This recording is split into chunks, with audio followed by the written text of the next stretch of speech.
Kolay gelsin. Sağ ol, teşekkür ederim. Hoş geldin Desteciğim. Sağ ol. Bak köye geldim. Beni çırlamayla karşılıyorlar bunlar. Evet. Ana. Kurban. Ne yavrum? Sensiz olmuyor. Baksana çırlama iliç hazırlamışım bize. Elif Ana bir dörtlük söyle. Kızların gelmiş mutlu günü. Görünüyor tek elinin eteği.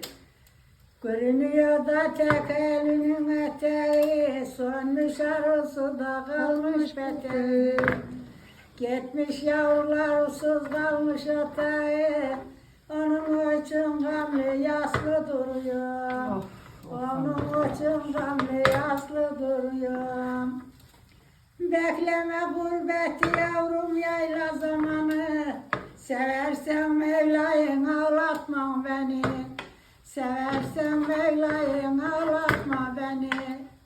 Mektubunda benek benek nişanım, gözyaşım üstüne sil diye yazdım.